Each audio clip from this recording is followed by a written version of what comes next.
আর বিশ্ব নবী বলে, যখন দাহিয়া বলতেছে আমার নিজের মাইয়াটারও মারছি, তখন আমার বারবার ফাতেমার কথা মনে পড়ে গেছে।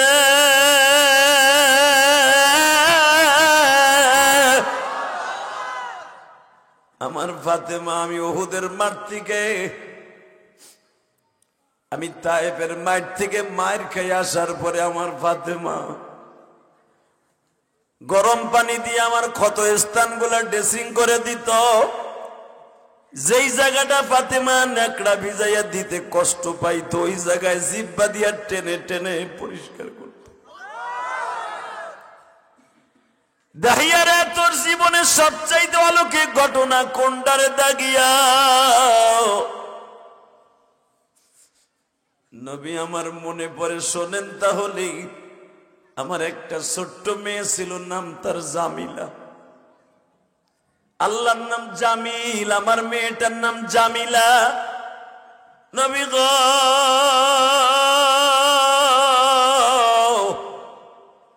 আমার মেয়েটা এত সুন্দর গো নবী,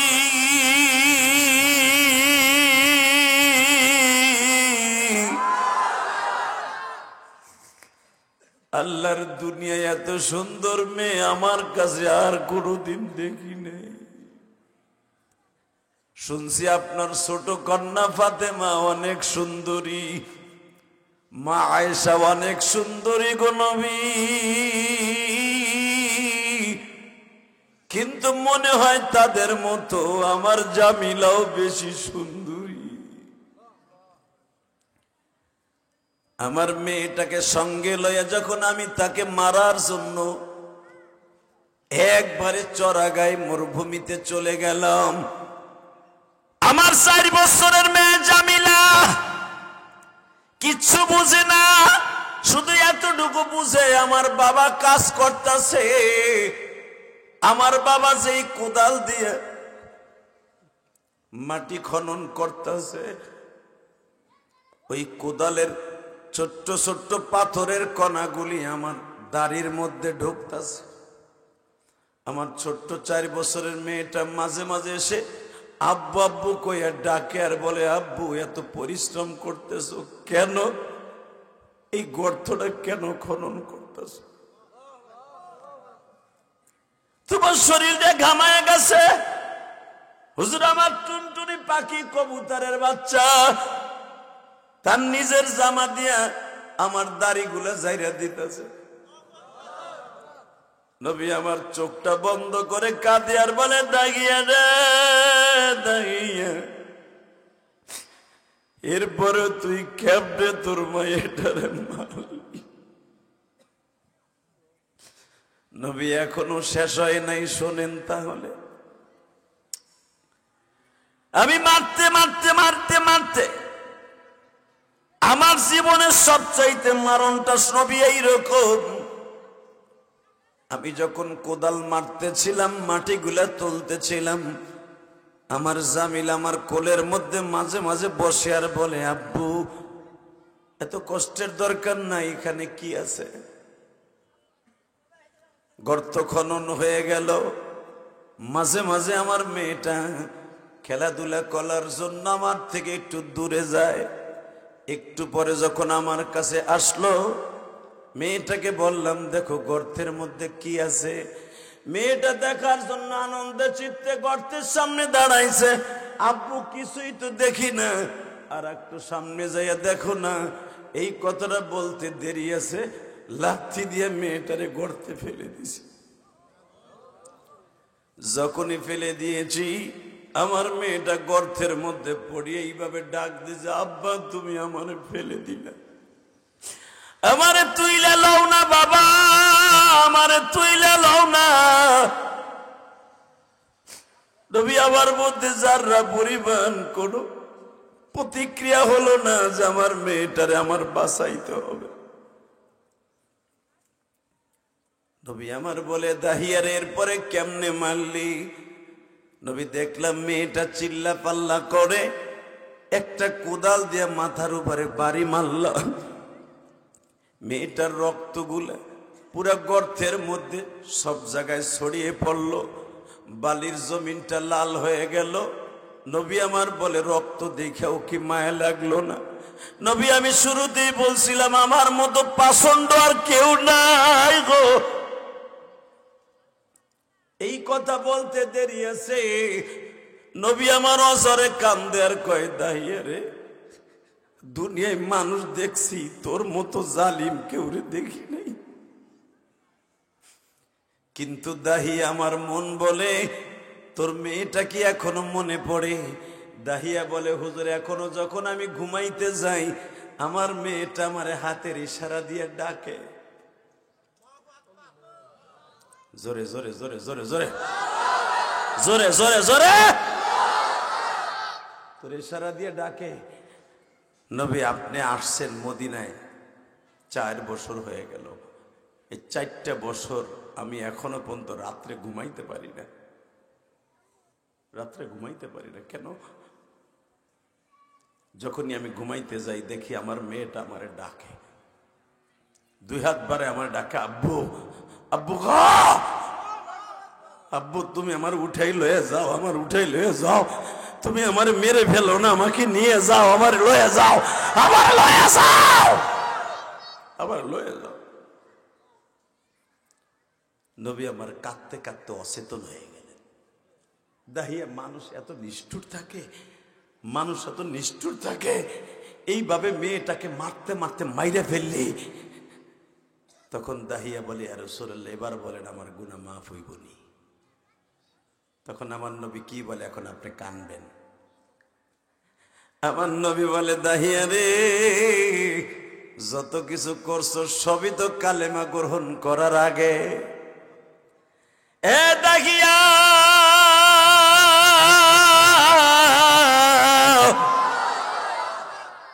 কালেমা গ্রহণ করার পরে আর তোর কোনো গুনাহ থাকতে পারে না গো।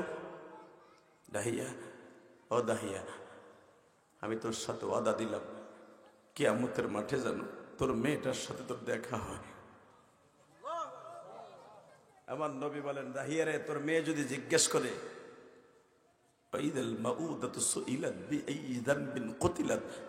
আব্বা আমি কি অপরাধ করছিলাম, আমার কেন মাইরা ফেলছিলেন, আমার তো বাসার অধিকার ছিল। দাহিয়া, ওই দিনকার জবাব তুই কি দিবি? বিশ্ব নবী বলে, দাহিয়া রে, ওই দিনকার জবাব সব মেয়েরা যদি বাবার কাছে করে তোর কাছে করবে না। আল্লাহু আকবার জোরে বলেন তো দেখি। কথা বললেন না, একটা কিছু হবে আল্লাহ পাকের পক্ষ থেকে, যেটা হয় এটাই। সকলে বলেন আলহামদুলিল্লাহ।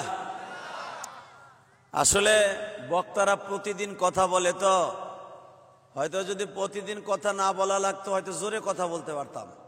জোরে কথা বললে তো আমি 5 মিনিটও বলতে পারবো না, গলা ব্যথা হয়ে যাবে, বুক ব্যথা হয়ে যাবে। তো যাই হোক, কি করার আছে, কপালে যা হয় তাই তো হয়, এটা মাইনে নেওয়ার নামও একটা ঈমান। তা নাহলে এত সময় ভালো চললো আর এখন আগুন লাগলো। আসলে এইগুলো একটা শয়তানের মতো কাজ করে, শয়তানের ধোঁকা। শয়তানের ধোঁকা যতদিন থাকবে এই দুনিয়ায় আমরা শান্তি পাবো না। কথা ঠিক না বে ঠিক? সারা দুনিয়ায় শয়তানের ধোঁকার মধ্যে পড়ে গেছে এখন। সিরিয়া দেখেন, যে বড় শয়তানরে পতন ঘটাইলো, এখানে এই বড় শয়তান ইসরায়েলকে দিয়ে এখন সিরিয়ারে শেষ করতেছে। আল্লাহ, আমাকে বাংলাদেশ ছাত্রদের হাতে স্বাধীন হলো, দেখেন একটার পর একটার আযাব গজব লাগিয়ে দিছে। কথা ঠিক না বে ঠিক? দ্রব্যমূল্যের দাম এত পরিমাণ, যেটা স্বাধীনতার পরে এত দাম কোনোদিন হয় নাই। আমার মনে হয় স্বাধীনতার পরে কেউ আলুর কেজি 400 টাকা কেজি খাইছে, আমার মনে হয় না। 120 টাকা আলু খাইছে কেউ, মনে হয় না। এটা আমাদের নসিব। কারণ লা ইন শাকারতুম লা আযীদান্নাকুম ওয়া লা ইন কাফারতুম ইন্না আযাবি লাশাদীদ। বান্দা আমার প্রশংসা করবি, আমি শুকর বাড়ায় দিব। আমার সাথে নাশুকরি করবি, আমি তোর নিয়ামতকে কমায়া দিব। বোঝেন নাই মনে হয় আমার কথা? এতবার একটা প্রোগ্রাম দেখেন, শয়তান ওহিন্দে গুডুর গুডুর করতেছে। হতের ভিতরে আর এক বড় শয়তান আছে, যে প্রধান বক্তা যখন উঠবে তখন দিবি লবদণ্ড করে। বোঝেন নাই? এমনও হইতে পারে। তো যাই হোক, সবকিছু মাইনে নেন নামে ইমান। এখন দেখবেন এখানে লাগবে মারামারি, আর এক শয়তান এখন আইব। একবার অগ চেয়ারম্যান আইব, শয়তানের চেয়ারম্যান আইব, কিচ্ছু করার নাই কোন। তারপর আল্লাহ পাক যতদিন বাঁচায় রাখে যেন শয়তানের হাত থেকে আমাদের বাঁচায়, যেরকম আমিন। ইন্নাহু লাকুম আদুব্বুম মুবিন, শয়তান আমাদের চরম শত্রু, ওই শত্রুর সাথে মোকাবেলা করেই থাকতে হবে, কথা ঠিক না বাবা? আমার কলিজার টুকরা যুবক ভাইরা, আমি তোমাদের কাছে একটা দাবি রেখে যাই, কতটুকু সময় এভাবে কথা বলতে পারবো জানি না, তবে সবচেয়ে বড় একটা নিয়ামত তোমাদের শোনাই যায়। যুব সমাজ যদি আল্লাহকে সন্তুষ্ট করার জন্য কখনো কোনো সময় একটা বারের জন্য আল্লাহকে ডাক দেয়, বৃদ্ধ বয়সের 500 বছরের 500 বার ডাক দিলে যেই সব, একবার ডাক দিলে সেই সব। যুব সমাজই পারবে এলাকাটাকে সুন্দর করতে, কথা ঠিক না? এই যে দেখলাম আজকে অন্তত 20 থেকে 25টা যুবক, 20 থেকে 25টা যুবক একই ড্রেসে, একই গেঞ্জিতে, রঙিনে রঙিন হয়েছে, দেখতে এক কালার দেখা যাইতেছে, তাই না? এই যুবকগুলা যদি আমার নবীর সুন্নাতকে আদায় করত, আমার নবীর সুন্নাত দাড়ি রাখতো, পাঞ্জাবি পরতো, একই কালারে পাঞ্জাবি, মনে হয় ভাল লাগতো। যে গেঞ্জিটা দিছে জানি না কে দিছে, সে যদি পাঞ্জাবিটা দিত আমার নবী খুশি হইতো। যে গেঞ্জিটা দিছে এই গেঞ্জিটাতে হয়তো যুবকরা খুশি, আর শয়তান সবচেয়ে বেশি খুশি, কারণ শয়তান পছন্দ করে লাল আর সবুজ।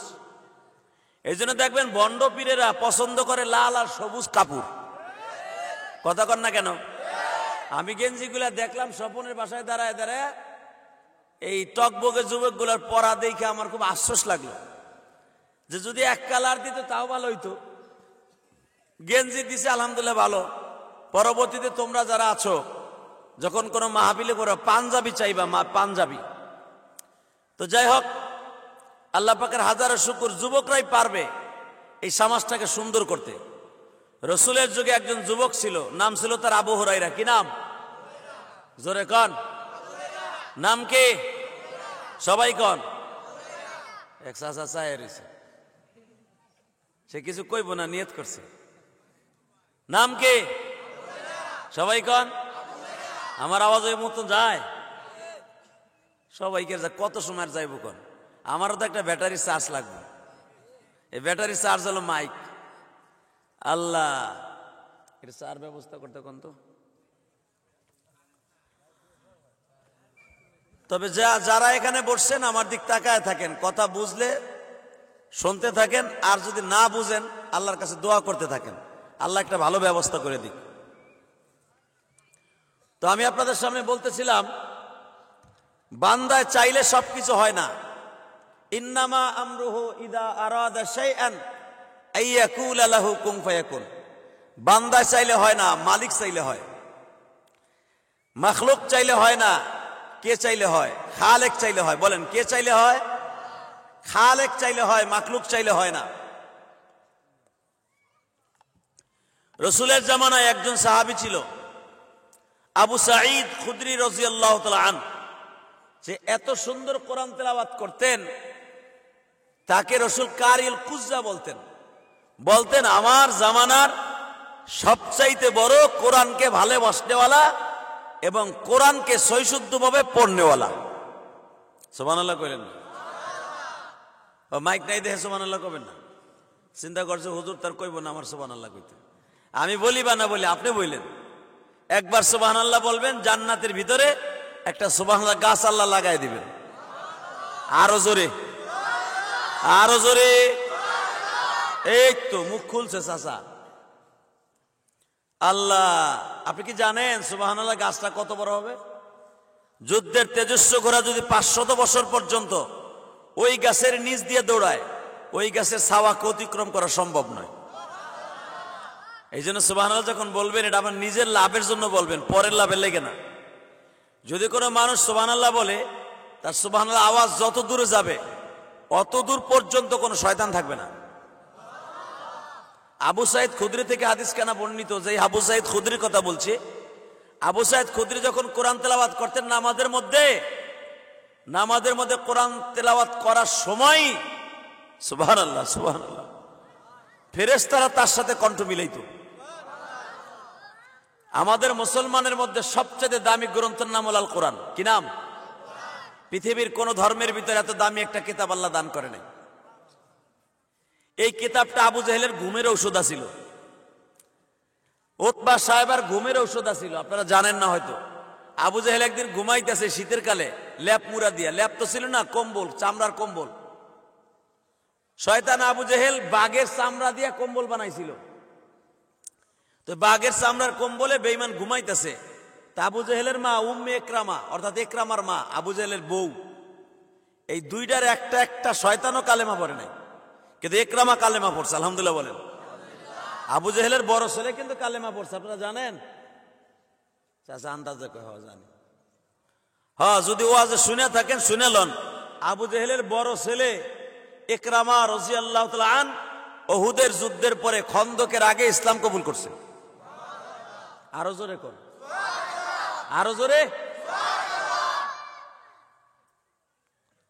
ওই ইকরামা বর্ণনা করেন, আমার বাবা আর মা একদিন রাত্রে গ্যাঞ্জাম লাগছে। ছেলে মেয়ে বড় থাকলে মা বাপ যদি ঘরে গ্যাঞ্জাম করে, কি বোঝে না পোলাপানে? এটা কিন্তু ছেলে মেয়েদের পরে এফেক্ট করে। মা বাপ যদি একজন আর এক রুমে ঘুমায় থাকে, দেখদি ভাই আল্লাহ আল্লাহ কই আসেনি, দেখতো জেনারেটর মনে চেঞ্জ করা হয়েছে। আলহামদুলিল্লাহ বলেন। এরপর যদি না আসে, তোমার মাইকের তারের সমস্যা, এরপর তুমি মার খাইবা, তোমার মার কেউ ফিরাইতে পারবে না। এবার শয়তানি যত লাখ লাখ টাকা দিয়ে বেটার প্যান্ডেল করছে, তোমাকে শয়তানি করার লাগে। বক্তায় পড়ছে রাত্রে, সবকিছু এদের আয়োজন কমপ্লিট। এখন এদের কারণে যদি মাহফিলটা বানচাল হয়ে যায়, এই খেসারও তো দিবে না। আমরা বক্তারা না আইলে আমাকে মা বোন তুলে বকেন, আমার কাছ থেকে দাবি করেন সব দ্বিতীয় ড্যামারেজ, কেউ কাছ থেকে ড্যামারেজ দিবে না। কথা কর না কেন? আবার বকাবাজি করেন না। আল্লাহ, এটা ইলেকট্রিসিটি, এটা হইতে পারে বাবা, এটা কোনো ব্যাপার না, এটা আবেগের কথা বললাম, খারাপ হইতে পারে। আল্লাহ, মানুষই অসুস্থ হয়ে যায়, তাই না? মানুষেরই বান্দারই কোনো গান্দা শরীর। তবে যত সময় চলে আমার দিকে তাকান, শুধু আমার দিকে তাকাবে যতটুকু সময়। ওই পিছনে জাহান্নামে যাও, তাকায়েন না। আমার দিক, চেহারার দিক তাকাই থাকলো সোয়াব। আপনি আবার শোনেন মানা শোনেন, এই সমস্ত আলেমদের দিক তাকাই থাকবেন, সব হইব। অতএব মেহরবানি করে আল্লাহ সুবহানাহু ওয়া তাআলা, ইকরামা রাদিয়াল্লাহু তাআলা আনহু বলেন, আমার আব্বার আম্মা একদিন গ্যাঞ্জাম লাগছে। গ্যাঞ্জাম লাগছে কি গইয়া? আমার মা বলতেছে, তুমি যে মুহাম্মদ সাল্লাল্লাহু আলাইহি ওয়াসাল্লামের কোরআন শরীফ শুনতে না করলা, কিন্তু তুমি কি জানো মুহাম্মদ সাল্লাল্লাহু আলাইহি ওয়াসাল্লামের কোরআন শরীফ না শুনলে আমার ঘুম আসে না। আরো জোরে কোন, আরো জোরে। আমার ঘুম আসে না। আবু জেহেল কয়, ঘুম আসে না মানে? কয়, হ্যাঁ ঘুম আসে না। যদি ঘুম না আসে তাহলে একটা কাজ করি, শোনো, আমরা দোনোজন যে কোরআন শরীফ শুনি। দোনোজন কোরআন শরীফ শুনতেছে।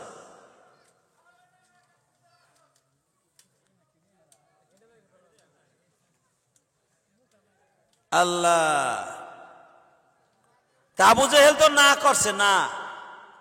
ইকরামা রাদিয়াল্লাহু তাআলা আনহু বলেন, আমার আব্বার আম্মা অনেক কিছু করছে, অনেক। মানুষের সমস্যা হইতে পারে, ঠিক না? এটাও একটু সমস্যা ধরে নেন। গত কয়েকদিন আগে আমার গাড়িটার সমস্যা হয়ে গেল, কিছু করার নাই, অনেকটি প্রোগ্রাম আমার মিস হয়ে গেছে। কয়েকদিন আগে এক মাহফিলে গেছি, মাহফিলে যাওয়ার সময় রাস্তায় গাড়ি সিজ হয়ে গেছে। মাহফিল আল্লাহ তো চিন্তা করলো না যে এই লোকটা আসার লাগে কত চেষ্টা করছে, কিন্তু হারা তো মনে করছে হুজুর মনে হয় কোনো কাজের কারণে মনে করে নাই। আর এমন একটা জায়গায় গেছি যেখানে গাড়ি ভাড়াও পাইতেছি না, আর মাহফিলের দূরত্ব প্রায় 70 কিলোমিটার দূর, এত অটো রিক্সা দিয়েও যাওয়া সম্ভব না। কি বলেন? অতএব হইতে পারে ইলেকট্রিসিটি সমস্যা হইতে পারে, আল্লাহর কাছে দোয়া করেন। লা ইলাহা ইল্লাল্লাহু মুহাম্মাদুর রাসূলুল্লাহ সাল্লাল্লাহু আলাইহি ওয়াসাল্লাম। জোরে আল্লাহ আল্লাহ আল্লাহ। আসবে নাকি কথায় কারেন্ট কি লাইনের কারেন্ট? আলহামদুলিল্লাহ বলেন। সব ক্ষমতার মালিক কে? সবকিছু করনেওয়ালা কে? ওই আল্লাহর প্রশংসা বলেন তো দেখি আলহামদুলিল্লাহ। আল্লাহ আছে না নাই? দেখেন আল্লাহর জিকির করছেন, আল্লাহ ব্যবস্থা করে দিয়েছেন। আল্লাহ সব পারে না? আল্লাহ পারে। ব্যাটারি আনছে, জেনারেটর আরেকটা আনছে, কাজ হইল না। মাঝখান দিয়ে আমার আল্লাহ বলে এত কষ্ট করে মুসাফিররা আসছে, দেই না আমি আল্লাহ একটু ব্যবস্থা করে দেই না? আমার রব ব্যবস্থা করে দিচ্ছে। একটু চিৎকার মেরে বলেন তো দেখি আলহামদুলিল্লাহ। তাহলে সর্বময় ক্ষমতার মালিক কে? ওই আল্লাহ আছে না? ওই আল্লাহকে জোরে একটা আল্লাহ বলে ডাক দেন তো, জোরে চিল্লাই একটা ডাক দেন। দেন আরো জোরে ডাক দেন, ডাক দেন, ডাক দেন, দেন, ডাক দেন, ডাক দেন। নিজের হাতে বান্দা তুমি বানায়া কোনদিন জাহান্নামে ফেইলো না।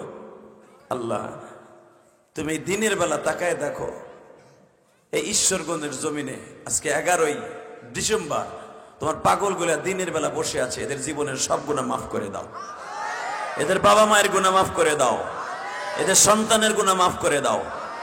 জোরে কোন আমিন, আরো জোরে কোন আমিন। এবার বলেন সর্বময় ক্ষমতার মালিক কে? এই আল্লাহর প্রশংসা বলেন তো আলহামদুলিল্লাহ, বলেন তো আল্লাহু আকবার।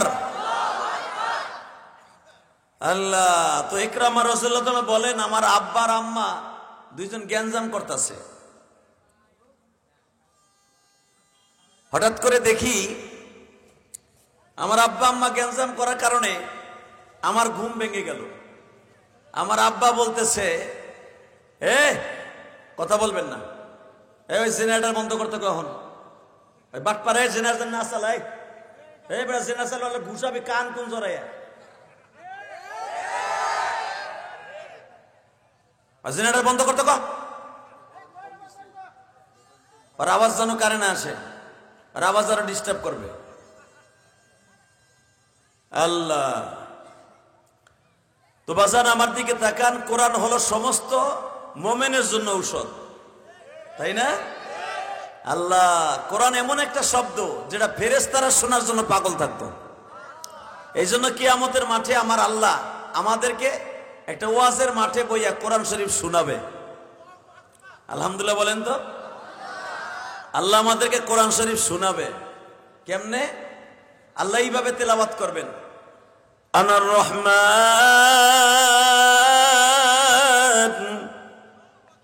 আল্লামাল কুরআন। আমি রহমান তোমাদের কাছে কোরআন নাযিল করছিলাম। খলাকাল ইনসান, মানুষ বানিয়েছিলাম। আলহামদুলিল্লাহ বলেন। এবং আশ-শামসু ওয়াল কমারু বিহিসবান, আমার চন্দ্র আমার সূর্য সব আমার প্রশংসা করত।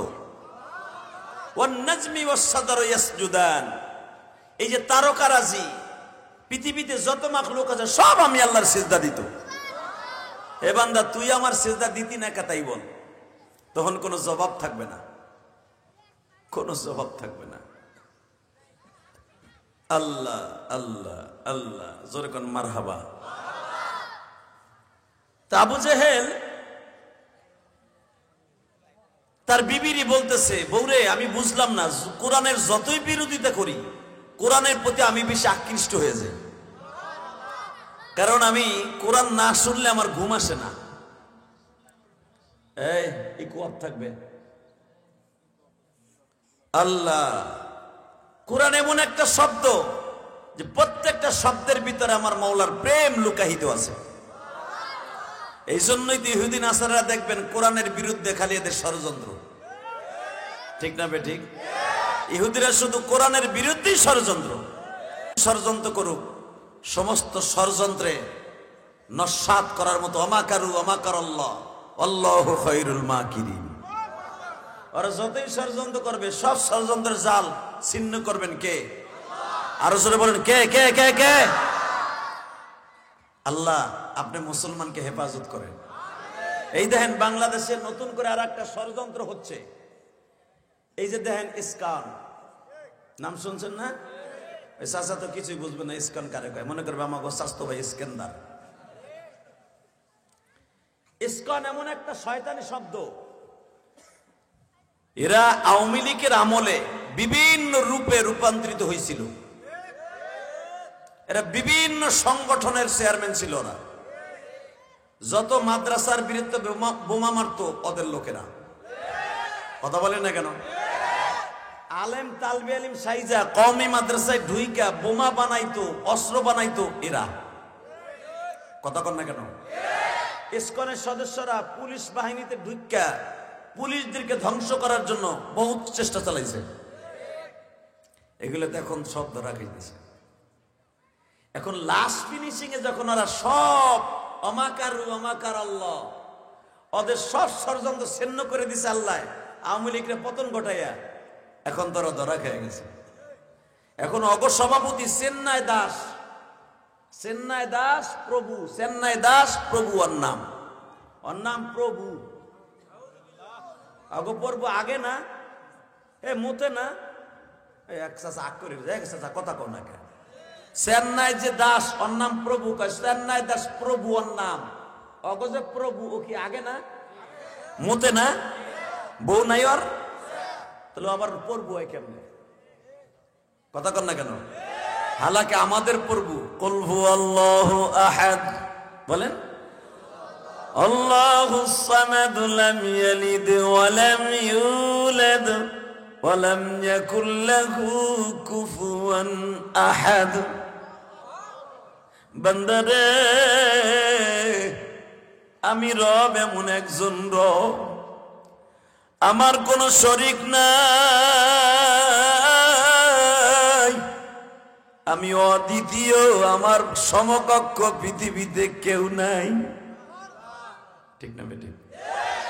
আল্লাহর মতো কেউ আছে বাজান? হ্যাঁ, আল্লাহ যদি দুইজন থাকতো আওয়ামী লীগ বিএনপির মতো, প্রতি বছরে বছরে দল পাল্টাইতাম।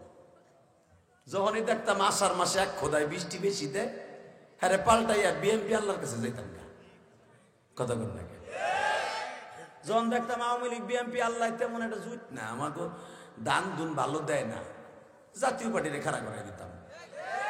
জাতীয় পার্টি আল্লাহ হেন, আপনি আমাকে সব। কিন্তু উনি নিজে বলেন কুল হুয়াল্লাহু আহাদ, বান্দা বুঝাল আমি একজন, আমার অদ্বিতীয় কেউ নাই। ঠিক না বে ঠিক? আমার মতো কেউ নাই, দ্বিতীয় আর একজন খোদা পাবি না। লা শারীকা লা, লা জিদ্দালা, লা শারীকা লা, কোন শরীক নাই, আমার সমকক্ষ কেউ নাই, আমার মতো কেউ নাই। ইসকনের এই শয়তান প্রভু কয়েকদিন আগে আপনারা দেখেছেন, সাইফুল ইসলাম আলিফ নামে একটা অ্যাডভোকেটকে তারা নির্মমভাবে শহীদ করেছে। আপনি কি জানেন এই সাইফুল ইসলাম আলিফের 4 বছরের একটা মেয়ে আছে? সুবহানাল্লাহ বলেন না? 4 বছরের মেয়েটা সাইফুল ইসলাম আলিফকে জানের সাথে বেশি ভালোবাসত। কারণ কি জানেন? মেয়েরা বাবারে সবচেয়ে বেশি ভালোবাসে। কয়েকদিন আগে আমাকে একজন বললো সাইফুল ইসলাম আলিফের বাড়ির পাশে তার বাড়ি, সে ইসলামপুরে চাকরি করে। বলে হুজুর, আমি সাইফুল ইসলাম আলিফের জানাজায় গেছিলাম, আর মেয়েটাকে যখন আমি কোলে নিছি মনে হয় একটা কবুতরের বাচ্চা। কবুতরের বাচ্চার মতো, তোতা পাখির মতো কথা কয়। ও আমারে বলে, আমার আব্বু ওইখানে শুয়ে রয়েছে, আমার আব্বু আইব। এই সাইফুল ইসলাম আলিফ যখন কোর্টে যায়, সাইফুল ইসলাম আলিফের কর্মসূচি কি ছিল আপনার চোখের পানি ছাড়বেন। তার কর্মসূচি ছিল মাজলুম আসামি, যাগো টাকা পয়সা নাই, সরকারিভাবে লড়ার মতো এই গরিব মানুষের পাশে বিনা পয়সায় কেসগুলা লড়ত। শুধু তাই না, এই আলিফের কাজ ছিল যারা নব মুসলমান হইতো, মুসলমান হিন্দুরা যখন তাদের বিরুদ্ধে মামলা করত, ওই মামলায় জিতাবার জন্য আলিফ বিনা পয়সায় পরিশ্রম দিত, একটা পয়সাও দিত না। এটাই ছিল ইস্কনের সবচেয়ে বড় শত্রু। বসো বেড়ায়,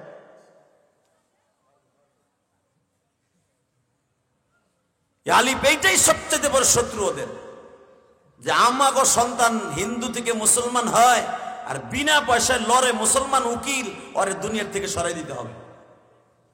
কিন্তু ওরা যেটাকে চাইছিল এটা উল্টাটা হয়ে গেছে। ওরা চাইছিল আলিফকে মাইরে ফেললে মনে হয় আলিফের পক্ষে কেউ থাকবে না, কিন্তু আলিফের পক্ষে এখন হাজার হাজার উকিল দাঁড়ায় গেছে। আল্লাহু আকবার জোরে বলেন তো দেখি। এর দ্বারা বোঝা যায় মুসলমান, একজন মুসলমানের গায়ে হাত দিলে 100 মুসলমান দাঁড়ায় যাবে। কোরআনের বিরুদ্ধে যদি আর একটা বার ষড়যন্ত্র হয়, ঈশ্বরগঞ্জের জমিনে বসে আওয়াজ দিয়ে বলো, ওই বেঈমান গুলারে কুত্তার মতো মারতে কাকে রাজি আছো? আল্লাহকে তো হাত দেখায় দাও। কি তাকবীরদের মতো কোনো চান্দু নাই? কি কস নারে, কি কস নারে, কি কস নারায়ে তাকবীর। কি কইছে, কি কইছে?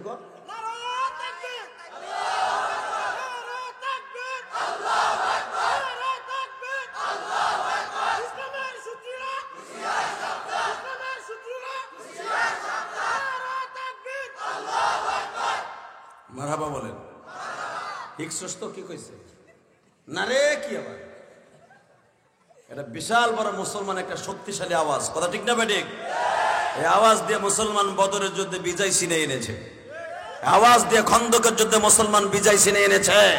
এই আওয়াজ দিয়ে খন্দকের যুদ্ধে মুসলমান বেঈমানদের বিরুদ্ধে এমন আওয়াজ তুলেছে, বেঈমানরা গাঁটটি বুসকা থুইয়া পালাইতে বাধ্য হয়েছে। কি মনে গেলেন আপনি? এই আওয়াজটা খুব কঠিন আওয়াজ। আলহামদুলিল্লাহ বলেন। আল্লাহ মনে রাখবেন, মেয়েরা কিন্তু বাবারে বেশি ভালোবাসে, ঠিক না? যেরকম ভাবে হাদিসে একটা মেয়ের কথা আছে, মেয়েটারে মাইরা ফেলবে বাপে, তারপরও মেয়েটা শেষ ভালোবাসা বাপরে দিয়ে যায়। আল্লাহু আকবার বললেন না? আমার নবী ওয়াজ করতেছে মসজিদে নববীর ভিতরে, ইন্দিমিন টাইমে দেখে একটা সাহাবী নবীর সামনে বই অজরে কাঁদতেছে, অজরে। নবী জিজ্ঞেস করলেন, তুমি এইভাবে কাঁদো কেন? বলে, ইয়া রাসূলুল্লাহ, আপনি যে বলতেছেন কুল ইয়া ইবাদিয়াল্লাযীনা আসরাফু আলা আনফুসিহিম লা তাকনাতু মির রাহমাতিল্লাহ, তোমরা যত অন্যায় করবা আল্লাহর রহমতের দরজা থেকে সরো না, আল্লাহর দরজা সবসময় খোলা থাকে। হুজুর আপনি বিশ্বাস করেন, আমি আল্লাহকে সাক্ষী রেখে বলতে পারি, আমার এই অন্যায় আল্লাহ কোনোদিন মাফ করবে না। আমার নবী বলে, বেটা বেশি বুঝো আমার থেকে।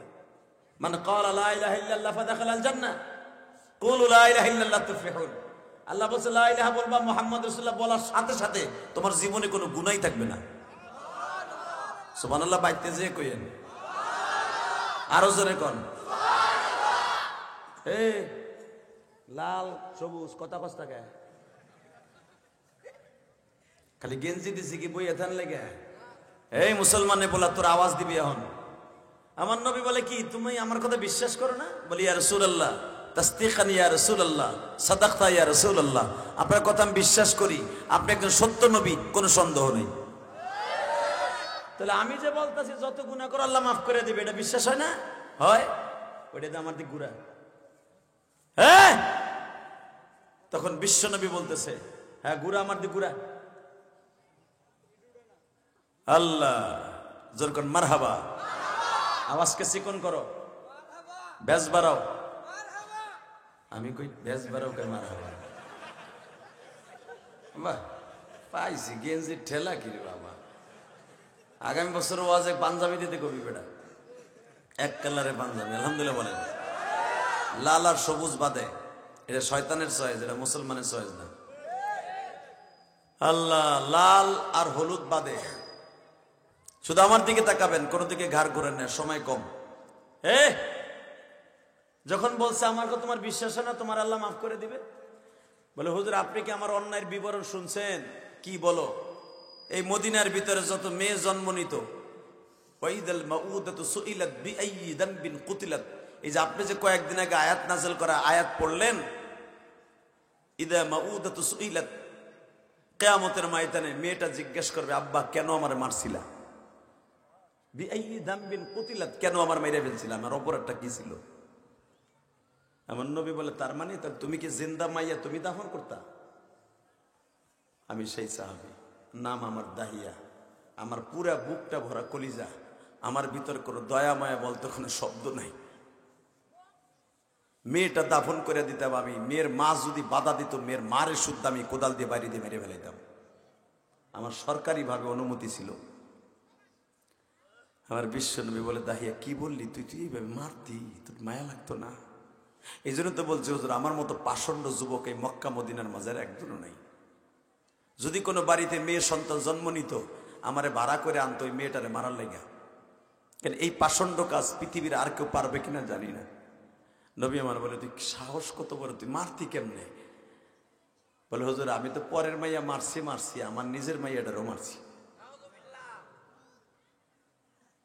আমার বিশ্ব নবী বলে, যখন দাহিয়া বলতেছে আমার নিজের মাইয়াটারও মারছি, তখন আমার বারবার ফাতেমার কথা মনে পড়ে গেছে।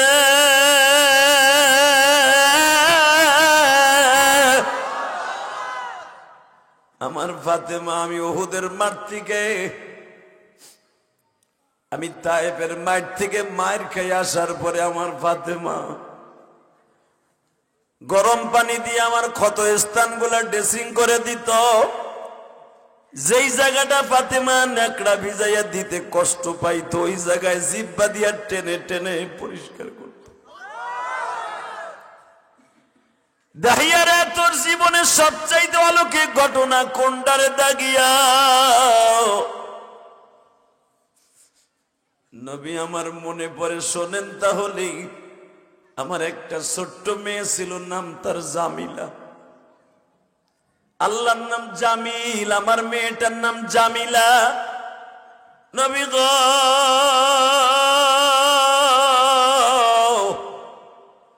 আমার মেয়েটা এত সুন্দর গো নবী,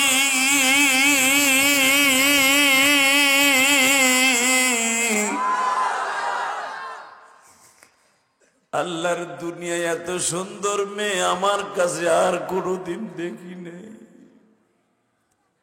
শুনছি আপনার ছোট কন্যা ফাতেমা অনেক সুন্দরী, মা আয়েশা অনেক সুন্দরী গো নবী, কিন্তু মনে হয় তাদের মতো আমার জামিলাও বেশি সুন্দরী।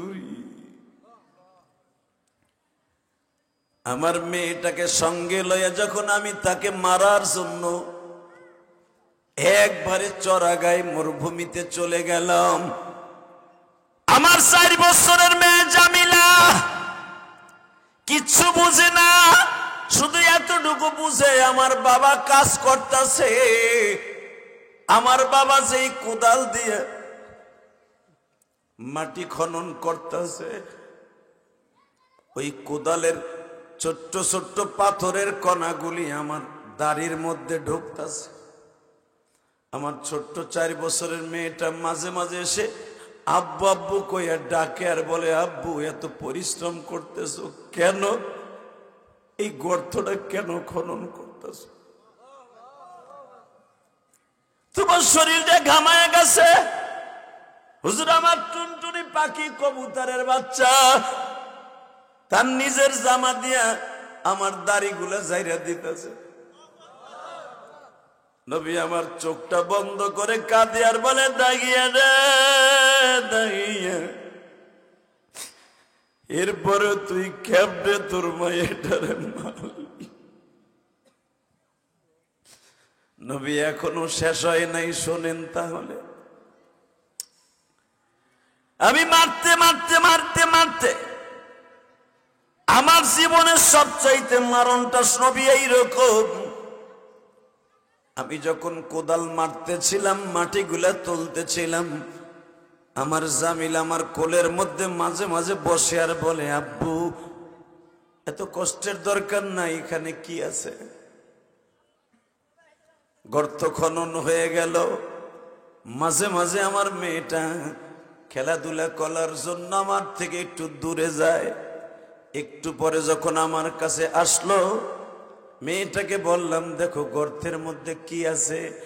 মেয়েটা দেখার জন্য আনন্দে চিত্তে গর্তের সামনে দাঁড়াইছে। আব্বু কিছুই তো দেখি না, আর একটু সামনে যাইয়া দেখো না। এই কথাটা বলতে দেরি আছে, লাথি দিয়ে মেয়েটারে গর্তে ফেলে দিয়েছে। যখনই ফেলে দিয়েছি, আমার মেয়েটা গর্তের মধ্যে পড়িয়ে এইভাবে ডাক দিয়েছে, আব্বা তুমি আমারে ফেলে দিলে, আমারে তুইলা লও না বাবা, আমারে তুইলা লও না। নবী আমার মধ্যে যারা পরিমাণ কোনো প্রতিক্রিয়া হলো না যে আমার মেয়েটারে আমার বাঁচাইতে হবে। নবী আমার বলে, দাহিয়ার এরপরে কেমনে মারলি? নবী দেখলাম মেয়েটা চিল্লা পাল্লা করে, একটা কোদাল দিয়ে মাথার উপরে বাড়ি মারলাম। মেয়েটার রক্তগুলা পুরা গর্তের মধ্যে সব জায়গায় ছড়িয়ে পড়ল, বালির জমিনটা লাল হয়ে গেল। নবী আমার বলে, রক্ত দেখেও কি মায়া লাগলো না? নবী আমি শুরুতেই বলছিলাম আমার মতো পাষণ্ড আর কেউ নাই গো। এই কথা বলতে দেরি আছে, নবী আমার অজরে কান্দে আর কয়, দাহিয়া রে, দুনিয়ায় মানুষ দেখছি, তোর মতো জালিম কেউ রে দেখি নাই। কিন্তু দাহিয়া আমার মন বলে, তোর মেয়েটা কি এখনো মনে পড়ে? দাহিয়া বলে, হুজুর এখনো যখন আমি ঘুমাইতে যাই, আমার মেয়েটা আমার হাতের ইশারা দিয়ে ডাকে। জোরে জোরে জোরে জোরে জোরে জোরে জোরে জোরে তোর ইশারা দিয়ে ডাকে। নবী আপনি আসছেন মদিনায় 4 বছর হয়ে গেল। এই 4টা বছর আমি এখনো পর্যন্ত রাত্রে ঘুমাইতে পারি না, রাত্রে ঘুমাইতে পারি না। কেন? যখনই আমি ঘুমাইতে যাই দেখি আমার মেয়েটা আমারে ডাকে, 2 হাত বাড়ে আমার ডাকে, আব্বু আব্বু গো, আব্বু তুমি আমার উঠাই লয়ে যাও, আমার উঠাই লয়ে যাও, তুমি আমার মেরে ফেলো না, আমাকে নিয়ে যাও, আমার লয়ে যাও, আমার লয়ে যাও, আমার লয়ে যাও। নবী আমার কাঁদতে কাঁদতে অচেতন হয়ে গেলেন। দাহিয়া মানুষ এত নিষ্ঠুর থাকে, মানুষ এত নিষ্ঠুর থাকে, এইভাবে মেয়েটাকে মারতে মারতে মাইরে ফেললি। তখন দাহিয়া বলে, ইয়া রাসূলুল্লাহ এবার বলেন আমার গুনাহ মাফ হইবনি। তখন আমার নবী কি বলে, এখন আপনি কানবেন। আমার নবী বলে, দাহিয়া রে, যত কিছু করছো সবই তো কালেমা গ্রহণ করার আগে। এ দাহিয়া,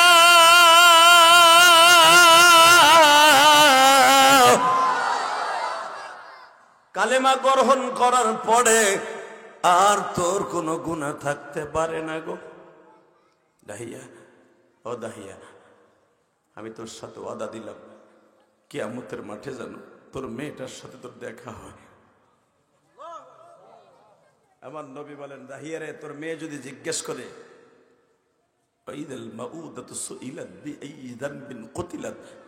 আব্বা আমি কি অপরাধ করছিলাম, আমার কেন মাইরা ফেলছিলাম, আমার তো বাসার অধিকার ছিল। দাহিয়া, ওই দিনকার জবাব তুই কি দিবি? বিশ্ব নবী বলে, দাহিয়া রে, ওই দিনকার জবাব সব মেয়েরা যদি বাবার কাছে করে, তোর কাছে করবে না। আল্লাহু আকবার জোরে বলেন তো দেখি। কলিজার যুবক ভাইরা আমার, এই সাইফুল ইসলাম আলিফের মেয়েটাও ঠিক একই রকম, বাবার কবরের কাছে যাই প্রতিদিন দাঁড়াই থাকে, এই বুঝে আব্বা আসবে, এই বুঝে আব্বা আসবে। আমি আমার জীবনে কয়েকটা মেয়ে দেখছিলাম, করুণার ভিতরে একটা মেয়ে দেখছিলাম, 6 বছর বয়স মেয়েটার, যাত্রাবাড়ি মাউতাইল, করুণায় ভিতরে সব দোকানপাট বন্ধ, মাছের আড়তও বন্ধ। মেয়েটা খিচুড়ি খাবে, দোকানের খিচুড়ি, জানা যায় কোনো ইমামও যায় না। করুণার সময় আপনারা ছিলেন, এমন একটা দৃশ্য ছিল বাবা, বাপ মারা গেলে করুণার কারণে ছেলে জানা যায় নাই, কথা কন না কেন? বিবি মারা গেছে, স্বামী ফুসি দিয়েও দেখতে যায় নাই। আহা, কি একটা মুমূর্ষ দৃশ্য ছিল, কথা ঠিক না ভাই? ঠিক ওই টাইমে মেয়েটা, 6 বছরের মেয়ে, বায়না ধরছে, আব্বু আমারে তুমি বিরিয়ানি কিনে দাও। যুবক, টকবকে যুবক, একটা মাত্র মাইয়া, কই পাবে বিরিয়ানি? সেই মাউতাল পর্যন্ত মোটর সাইকেল লয়ে গেছে। মোটর সাইকেল হাঁকায়া যখন কোনো দোকানে বিরিয়ানি না পাইয়া খিচুড়ি কিনে নিয়ে আসতেছে, ইন দি মিন টাইমে পিছনের থেকে একটা রাস্তা ফাঁকা পাইয়া পাগলা রড বাহি একটা টেরাকে এমন চাপা দিছে, বাজান রে, ছেলেটা একবার চাউলটা শেষার মতো শেষা হয়ে গেছে। এই দিনের বেলা একটা দৃশ্য আপনাদের সামনে উপস্থাপন করি। পৃথিবীতে ওই সন্তান দামি, যেই সন্তান তার মা বাবার কোলের মধ্যে বড় হয়। ঠিক না বে ঠিক? যাদের ছোট্টকালে বাবা মারা যায়, ওদের দুঃখ আর পৃথিবীর কেউ বুঝে না। এই যে আপনাদের বন্ধু ইলিয়াস রহমান জিহাদি, আমি জানি পৃথিবীতে সবচাইতে কষ্টের জায়গাটা হলো মায়ের বুকটা। ওই মায়ের বুকটা যারা হারায় ফেলছেন, পৃথিবীতে ওর মতো হতভাগ আর কেউ নাই। ঠিক না দাদা ভাই? আজকে সেই মা বাবার সাথেই যুবকগুলা বেঈমানি করে, সেই মা বাবার সাথেই যুবকগুলা বেঈমানি করে। আমি মায়ের পক্ষে কেন ওয়াজ বেশি করে জানো যুবক ভাই? একটা মাত্র কারণে, আমার নবী ছিল মায়ের পাগল। পৃথিবীতে কোন মানুষকে আল্লাহ এত পাগল বানান নাই যেই পরিমাণ পাগল আমার নবী ছিলেন মায়ের। তার জ্বলন্ত প্রমাণ আপনারা উলামা ইকরাম জানেন। দারে কুতনির ভিতরে লম্বা চওড়া একটা হাদিস আসছে। হুজুরের দুধ বোন সুমাইয়া, মারহাবা বলেন। হুজুরের দুধ বোন নাম ছিলেন সুমাইয়া। এই সুমাইয়ার বিবাহ দিছে একটা গরিব সাহাবীর কাছে। তো সুমাইয়া শুনতে পাইছে আমার নবীরে যেন কোন বেঈমান একটা থাবুর দিছে। সুবহানাল্লাহ বলেন না? এটা বুইনে শুনতে পারছে। শোনার পরে সুমাইয়া রাস্তায় দাঁড়ায় আছে, আমার নবী কোন রাস্তা দিয়ে আসবে। তো আমার নবী, সুমাইয়ার একটা সিস্টেম ছিল, নবী যদি যুদ্ধেও যাইতেন, সুমাইয়ার এক নজর দেখা তারপরে নবী যাইতেন। যদি সুমাইয়া শুনতেন আমার নবী যে আমার বোন সুমাইয়াটা অসুস্থ হইছে, নবী সব কাম ফেলে রেখে ওই বোনটাকে দেখতে যাইতেন। কারণ আমার নবীর কোন আপন বোন ছিল না, ভাই ছিল না। আমার নবীর ভাই ছিল দুধ বোন আর দুধ ভাই। দুধ ভাই ছিল আব্দুল্লাহ, দুধ বোন ছিল সুমাইয়া। তো এই সুমাইয়াটা রাস্তার উপর দাঁড়িয়ে আছে। ইন দি মিন টাইমে নবী শুনতে পাইলেন সুমাইয়া রাস্তার উপর দাঁড়ানো। নবী যখন সামনে আসছে, নবী জিজ্ঞেস করে, বোন রে, তুমি এভাবে দাঁড়ায় আছো কেন? আমার বিশ্ব নবী বলে, সুমাইয়া তুমি এইভাবে দাঁড়ায় আছো কেন? ভাইজান, শুনতে পাইলাম আমার মা বলল আপনাকে বলে কোন ইহুদি অপমান করেছে। বাজান, মা কারে কয় দেখেন, আমার নবী এই শব্দটা শোনার সঙ্গে সঙ্গে হালিমায়ে সাদিয়ার বাড়িতে চলে গেছে। নবী আমার হালিমায়ে সাদিয়ার সামনে মাথাটা নত করে দিয়া, এই পাও দুটা গেড়ে দিয়া নামাজের সূরাতে বসিয়া কয়, মা গো, একদিন আপনি আমার এই কোলেতে বসাই আদর করতেন, দুগ্ধ পান করাইতেন, আজকে আমি আপনার আদর করি গো মা। মা, আমার কিচ্ছু হয় না, ইহুদিরা আমারে কিচ্ছু করতে পারে নাই। হালিমায়ে সাদিয়া বলে, তুমি ওই দিন কে বুঝবা বাবা, ওই দিন বুঝবা সন্তানের কি দরদ, যেদিন তোমার কোন সন্তান কষ্ট পাবে। আল্লাহু আকবার বলতে পারলেন? আপনারাও বুঝতে পারবেন সাইফুল ইসলাম আলিফের মেয়েটার কথা, যদি আপনার ছেলে মেয়েও আপনি এই বয়সে হারান। কথা ঠিক না বেটি? আল্লাহ যে জালিমগুলা আমার বাংলাদেশের ভিতর অস্তিত্বের স্বীকার করার জন্য এই কাজ করতেছে, ওদের বিচার তোমার আদালতে। আপনি কি জানেন এই ইসকনের বেঈমানগুলা চাইতেছে বাংলাদেশটাকে তছতছ করে দিবে সিরিয়ার মতো। জীবন চলে গেল এটা সম্ভব নয়। কথা ঠিক না বে ঠিক? জীবন চলে গেল সম্ভব নয়। প্রত্যেকটা বেঈমানের হিসাব বাংলাদেশের শাহজালাল আমানির দেশের সন্তানেরা পাই টু পাই বুঝাই দেবে। কাকে রাজি আছো? আল্লাহকে তো হাত দেখায় দাও।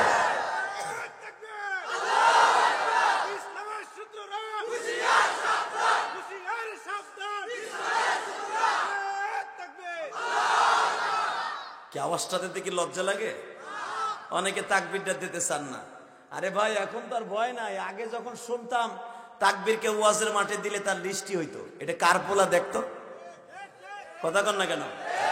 ও মনে হয় ছাত্র শিবির করে, তালাশ কর। তাকবীর দিলেই মনে করতে সেটা হুজুর হোক আর খেজুর হোক।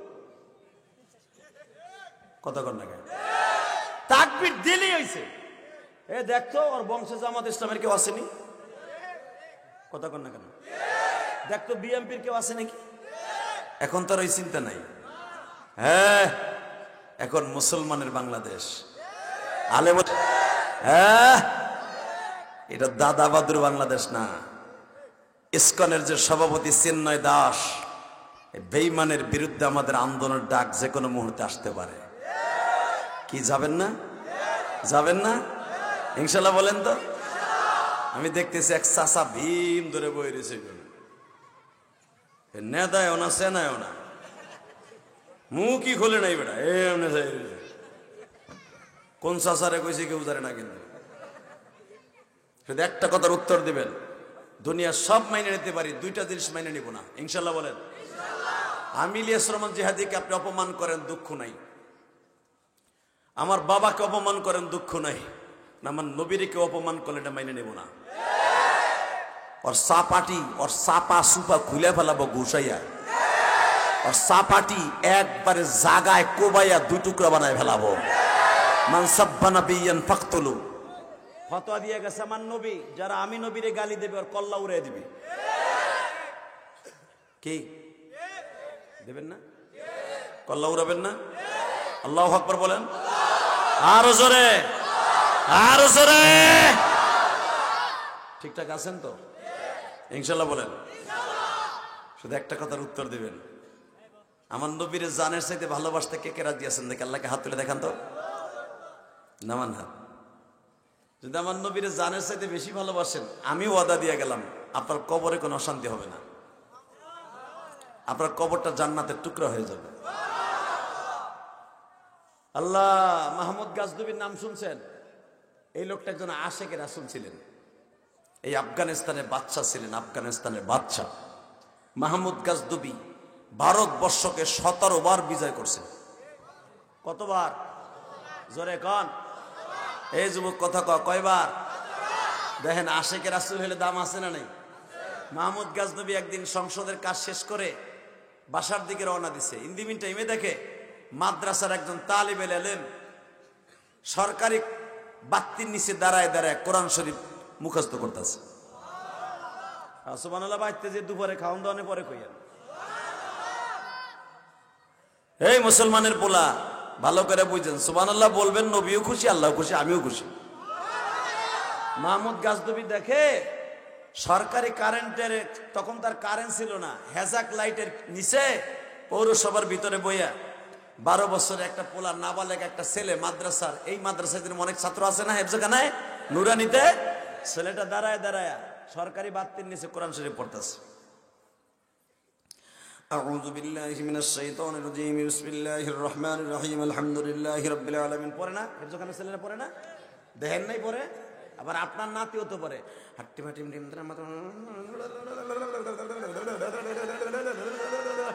ও নাচায় ঠ্যাং, আর হাফজখানার ছেলে নাচায় আমার মাবুদের কোরআনের এই বুকের মধ্যে তাকে এইটারে জুইলা জুইলা পাইলিং করে বুকের মধ্যে।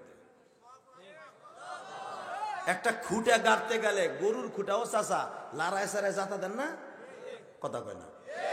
গরুর খুঁটা অথবা যে কোনো খুঁটা লারায় সারায় তারপর আবার ঢুকান না? লারাইলে সারাইলে কি হয়? জায়গাটা ফাঁক হয়, তাই না মুরব্বী? ফাঁক হয়। হেফজখানার ছেলে আমার মাবুদের কোরআনটারে এরকম ঝুলিয়া ঝুলিয়া অন্তরটারে ভাগ করে, কারণ পুরা 30 পারা কোরআন এখানে ঢুকাই তৈব। তো শোনেন নাই কয়েকদিন আগে একটা ছেলে 19 ঘন্টায় 30 পারা কোরআন দাঁড়ায় দাঁড়ায় শুনাইছে। পৃথিবীর কারো দ্বারা সম্ভব না, পৃথিবীর এমন কোন বই নাই, এমন কোন কিতাব নাই যে ঘন্টার পর ঘন্টা দাঁড়ায়া একটা ছেলে সে তার কিতাব শুনাইতে পারে। একমাত্র কোরআনই সম্ভব। কথা কন না কেন? আবু জেহেল বলছিলাম না, আবু জেহেলের ঘুমের ঔষধ হলো কোরআন শরীফ। আজকে লইয়া যান কোরআন শরীফ কারে কয়? কোরআনের মর্যাদা, আলেমের মর্যাদা, নবীর মর্যাদা যার অন্তরে থাকবে ওই লোকটা হাসতে হাসতে জান্নাতে যাবে। মাহমুদ গাজনবীর ভিতরে আলেমদের মহব্বত ছিল অনেক। আমাদের দেশে সব এমপি মন্ত্রী গুলো তো আলেম বিদ্বেষী, এরা চায় আলেম না থাকুক, ওরা কয় বাপ বেটাই থাকুক। কথা কন না কেন? এর লেগে আল্লাহ কয় তোরা থাকবি না, আলেম উলামা থাকবে। দেখেন তো একজন আলেম ওদের সেরে গেছে নি, আর সব চান্দুগুলা উচিংকিম পাকা চি চি চি। যারা চাইছিল আলেমরা থাকতে পারবে না, এরা এই দেশ না পাকিস্তানে যাওগা কইছিল নাকি একজন, গো টু হেল পাকিস্তান। তোমরা হন কই? কিরা কইছে দিল্লি? দিল্লি একজন আছে এখানে। এই মুসলমানের পোলা, যারা একজনের পরে জুলুম করবা, জুলুমের শিকার হইয়া দুনিয়ার থেকে যাবা। কারণ এই জমিন কারো বাপের না, এই জমিনটা কার? জোরে বলেন কার? খালাকাস সামাওয়াতি ওয়াল আরদি ফি সিত্তাতি আইয়াম। এই জমিন কারো বাপে বানায় নাই, 6 দিনে আমার আল্লাহ বানাইছে। কথা কর না কেন?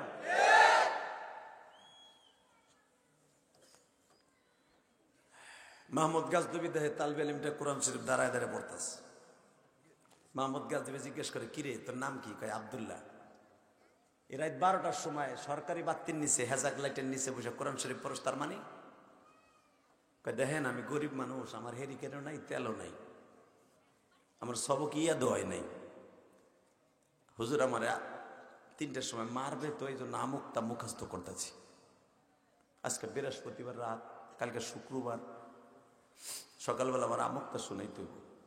মাহমুদ গাজনবী কান্দে আর কয়, আমার ছেলেরে আমার মেয়েরে পিটাইয়া পড়াইতে পারি না, আর তুই এই শীতের মধ্যে চাদর গায়ে দিয়ে আমার মৌলার কালাম মুখস্থ করতাস সরকারি বাতির নিচে, তাও দাঁড়ায় দাঁড়ায়। চল তুই কোন মাদ্রাসার ছাত্র, চল যাই। মাদ্রাসার সামনে যে যখন হুজুরে ডাক দিছে, হুজুর তো জায়গায় আগে মুইতা নান্ডি বাসটি। কারণ আর্মির অফিসার যদি এই ছোট্ট টিনের ঘরে মত আমরা ডাক দেখ, বেটা উঠ, ওই বেটা তেমনি পায়খানা করে দেব। কথা কর না কেন? না জানে আমার আকাম কোন চেয়ারম্যান ধরাই দিছে, আমার এখন র্যাবের ধরে নিয়ে গরম ডিম দিবে। কথা কর না কেন? আর মাহমুদ গাজনবী 8টা দেশের, এরকম বাংলাদেশের মতো 8টা দেশের সম্রাট। কি মনে করলেন আপনি?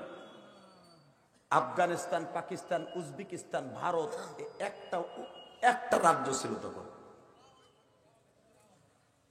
মাহমুদ গাজনবী, আহা বাজানরে মাহমুদ গাজনবী প্রিন্সিপাল রে ডাক দেওয়ার সাথে প্রিন্সিপাল থরথর করে কাঁপতাছে। হযরত আপনি এই রাত্রে চপ কথা বলবেন না, আপনার এই ছেলেটা রাত 12টার সময় সরকারি পৌরসভার ভিতরে কোরআন তেলাওয়াত করে, আপনি একবারও কি তালাশ করে পান না? আমি তো ঘুমাইতে দিছি, কখন উঠে গেছে জানিও না। মাহমুদ গাজনবী বলে, এই ছেলেটার হেরিকেন নাই, তেল নাই, আপনি কি ছেলেটার একবারও দেখেন না? হযরত আমার মাদ্রাসা গরিব, সবাই রেখে দেখার সময় আছে। মাহমুদ গাজনবী বলে, আপনার মাদ্রাসায় কতটা হেরিকেন লাগবে? মাসে কত বেরেল কেরাসিন তেল লাগে? কতটা জামার সেট লাগে? বলে দিলেন, আগামীকালকে সব চলে আসবে। মাসে কত বস্তা গম লাগে? এটা আগামীকালকে চলে আসবে।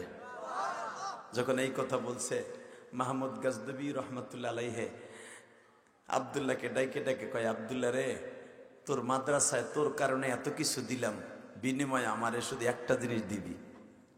এখন কানবেন, আমি জানি আপনাদের অন্তরে নবীর প্রেম আছে, আলেমের ভালোবাসা আছে, আমি জানি।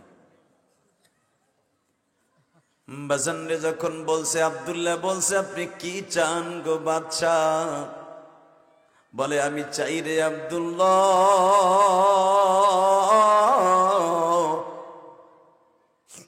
আমি জীবন ভর আমার নবীর একটু স্বপ্নের ভিতরে দেখতে চাই। এত চেষ্টা করতেছি রে আব্দুল্লাহ, জীবনে নবীর এক নজর স্বপ্নে দেখতে পারলাম না। তুই যদি আমার মন বলে আল্লাহরে বুঝাইয়া বলতি, আমি আবার নবীরে যদি জীবনে একটা বার স্বপ্নে দেখতাম। 2 নম্বরে, সারা পৃথিবীতে আমি একজন ভালো লোক তালাশ করতেছি, একজন সৎ লোক, ভালো লোক তালাশ করতেছি। যদি জীবনে খুঁজে পাই, আমি আমার এই রুমালটা দিয়া আর জুতা মুছে দিব। জোরে জোরে জোরে জোরে জোরে জোরে জোরে জোরে জোরে জোরে। এ স্যান্ডেল আলা, এ বেটা দিকে আয় তুই, মানে বল দশ ভাঙ্গা। আর বাপের মতো লোক সামনে পিছে বহাও, হ্যার সামনে দেবার এক আঙ্গুল দেয় জায়গা, তার মানে ওর গরম হয়ে গেছে। মগা লাগে যেন রাত 3টা 2টা বাজে গেছে, আর মোতায় ধরছে ওই খেরের মধ্যে মার। আল্লাহ হেফাজত করুক, জোর করে আমিন। হ্যাঁ, ভালো হয়েছে না, ওরা বসাইছি। আল্লাহ ওর অলি বানায় দাও, আল্লাহ ওর ছেলে মেয়েকে অলি বানায় দাও। ওই ইচ্ছা করলে গার বেহা হয়ে যাইতে পারতো, কারণ ঈশ্বর কত লোক গার বেহা। তুই চুপ কর, তোর মোবাইল নামা মগা। চিন্তা করেন, হ্যাঁ বাপের মতো লোক বয়ে দিয়েছে, ওইটা হাঁটাতে যাবার আমার 1 নম্বর দেখাইতেছে। আল্লাহ ইচ্ছা করলে চলে যেতে পারতো, ও যখন আমার কথাটা রাখছে, আল্লাহ তুমি ওর কথাটা রাখো। আল্লাহ ওর ছেলে মেয়েকে আমার সাথে বড় আলেম বানাই দিও। আল্লাহ ওরে তুমি কামাইতে বরকত দিও, ওর সন্তানদেরকে তুমি নেককার বানাই দিও। বাবা আলেম আমার কথা কিন্তু সবাই শোনে না। আলেমদের সাথে অনেকে দেখবেন টেরা নজরে তাকায়, তোর কথা শুনতে যাবো, তোর বাড়ি খাইয়েছি আমি, ঠিক না? এই কথাটা জীবনে কবেন না। শক্তি আজ আছে, কাল নাই। শেখ হাসিনা 41 সাল পর্যন্ত থাকবো, জোর করে থাকুক আর যেমনে থাকুক, নিয়ত করছিল। পরে 41 মিনিটের সময় পেল না।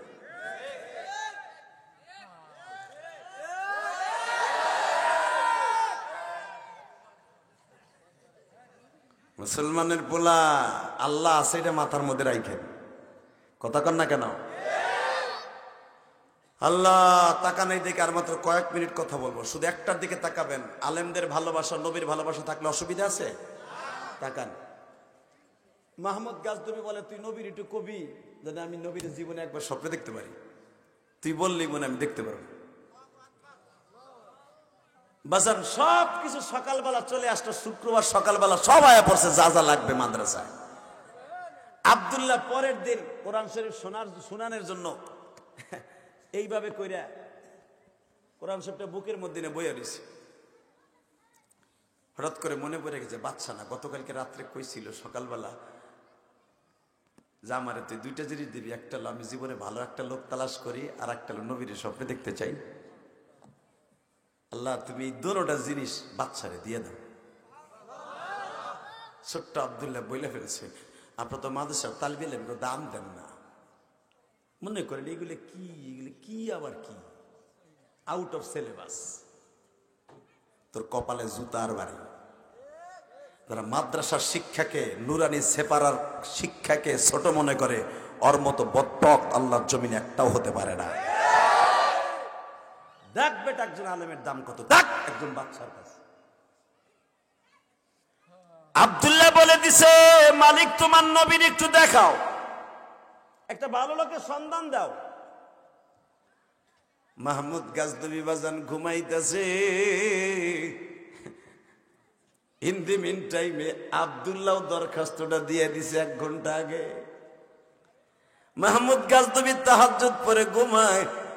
ওই সময় আব্দুল্লাহ আমুকটা শোনাবার জন্য রাত 3টার সময় মাওলার কাছে একটা দরখাস্ত সাবমিট করে দিছে। ঘুমের ঘরে আমার নবী মাহমুদ গাজনবীর ডাক দিছে, মাহমুদ রে,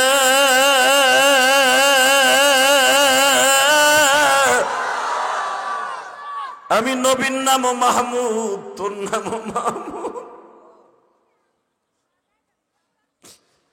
আয় তুই আমার বুকের মধ্যে আসতে মাহমুদ। আবার ছোট্ট তালবি আলিম কোরআনের পাখি আব্দুল্লাহ দরখাস্ত দিছে, তোর সাথে দেখা করতে হবে। আমার মালিক নিয়ে আসছে রে, আব্দুল্লাহর দরখাস্তে আমি সহ্য করতে পারি নাই, কারণ আমার বাবার নাম আব্দুল্লাহ।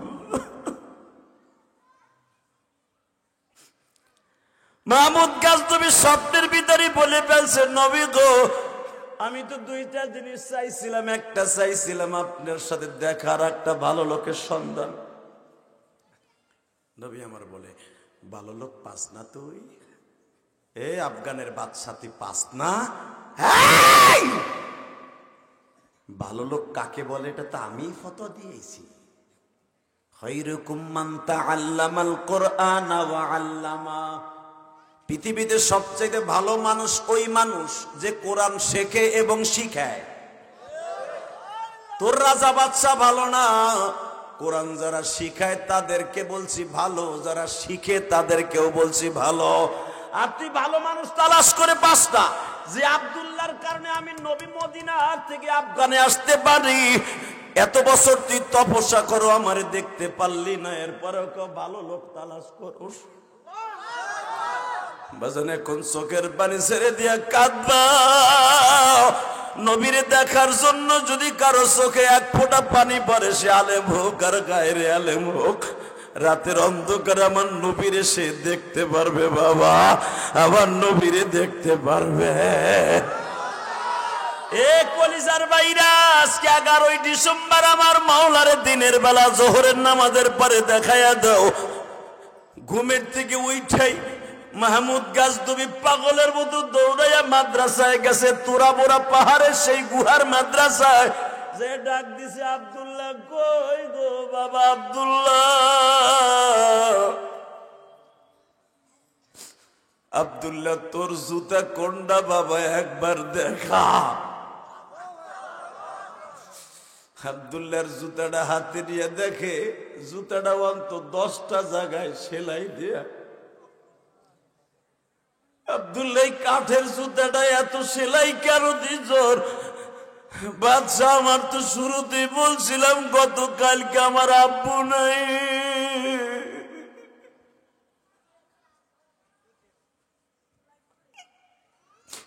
এই জুতা জোড়া আমি 3 বছর পরি, আমার পাওটা বড় হয়ে গেছে, জুতাও কিনতে পারি না, সেলাই দিয়ে দিয়া জুতার অর্ধেক পাও ঢুকে আর অর্ধেক বাইরে থাকে।